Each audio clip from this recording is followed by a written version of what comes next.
That President Trump has said a deal is close, only for the two sides to remain far apart.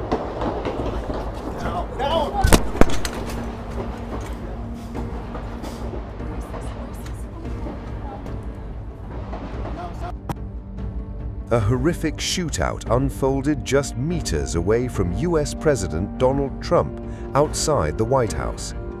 Panic and chaos erupted after a person approached a White House security checkpoint and began firing at officers. The U.S. Secret Service said in a statement that the gunman approached a checkpoint shortly after 6 p.m. ET, removed a weapon from his bag, and opened fire on posted security personnel. CBS News reported that the suspect fired between 10 and 20 shots, prompting the Secret Service to retaliate and fatally shoot the gunman. He was transported to a nearby hospital where he later died. A bystander was also struck during the exchange, though a law enforcement official said it remains unclear whether the individual was hit by the suspect's initial gunfire or by shots fired later by officers. One Secret Service agent was also taken to the hospital as a precaution, according to Fox News. The gunman was identified as 21-year-old Nasire Best of Maryland. According to Fox News, he allegedly had multiple prior encounters with the Secret Service and a history of mental health issues.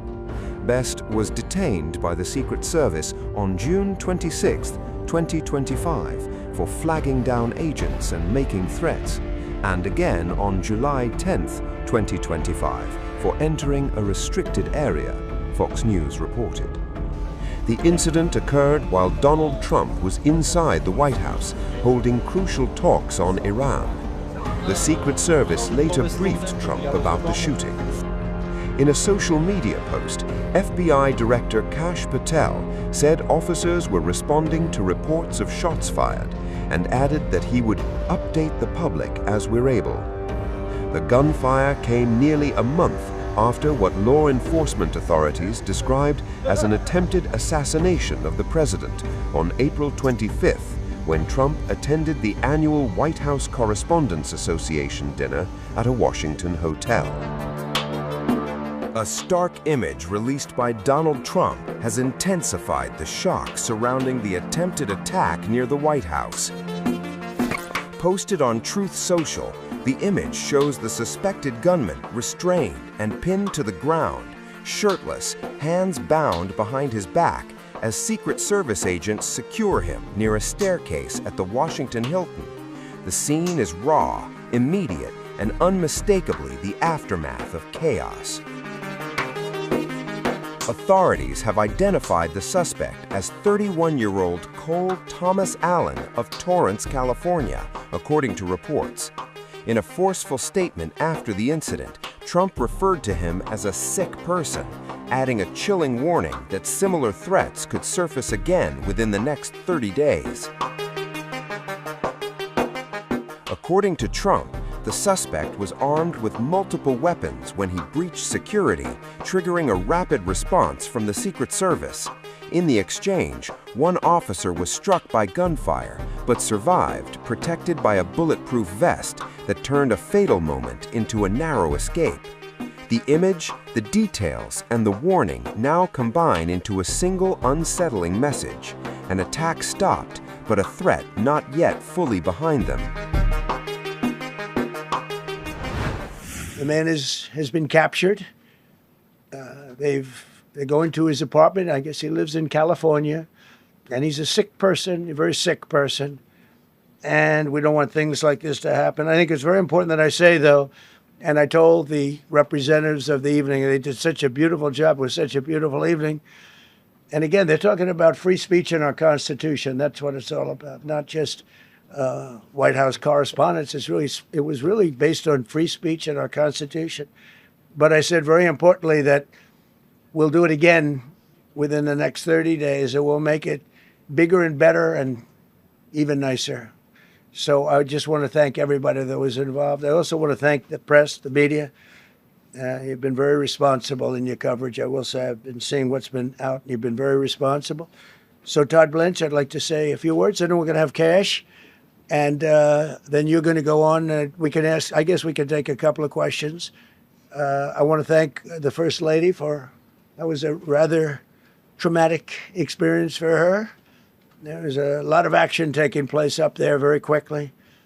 But again, the response time was really incredible. And we're going to reschedule. We're going to do it again.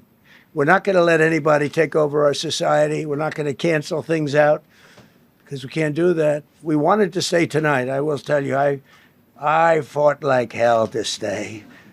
But it was protocol. They said, please, sir, because they didn't know there was a lot of action going on, and they didn't know could there be probably a lone shooter, but we'll find out. We'll find out very quickly. This was an event dedicated to freedom of speech that was supposed to bring together members of both parties with members of the press, and in a certain way it did, because the fact that they just unified, I saw a room that was just totally unified. It was in one way very beautiful. A very beautiful thing to see. A man charged a security checkpoint armed with multiple weapons, and he was taken down by some very brave members of Secret Service, and they acted very quickly and have just released, for purposes of transparency, clarity, I've ordered it to be put out. You probably have it by now, put out on Truth and put out on many other platforms. A tape showing the violence of this thug that attacked our Constitution, and also showing how quickly Secret Service and law enforcement acted on our country's behalf. Really did a great job. One officer was shot, but saved by the fact that he was wearing obviously a very good bulletproof vest. He was shot from very close distance with a very powerful gun, and the vest did the job. I just spoke to the officer, and he's doing great. He's in great shape. The Secret Service confirmed that one individual is in custody, adding that the condition of those involved is not yet known. In a series of back-to-back posts on Truth Social, Trump said, "Quite an evening in D.C. Secret Service and law enforcement did a fantastic job. They acted quickly and bravely. The shooter has been apprehended, and I have recommended that we let the show go on, but we will be entirely guided by law enforcement." In another post, Trump added that he had spoken with event organizers and that the dinner would be rescheduled within 30 days. Trump had been seated with First Lady Melania Trump during the dinner before he was evacuated. As gunshots rang out, tactical teams with weapons drawn took positions on stage, while police swarmed the Washington Hilton and helicopters hovered overhead. Several attendees reported hearing what sounded like 5 to 8 gunshots. The banquet hall, packed with hundreds of journalists, celebrities, and national leaders awaiting Trump's address, was evacuated.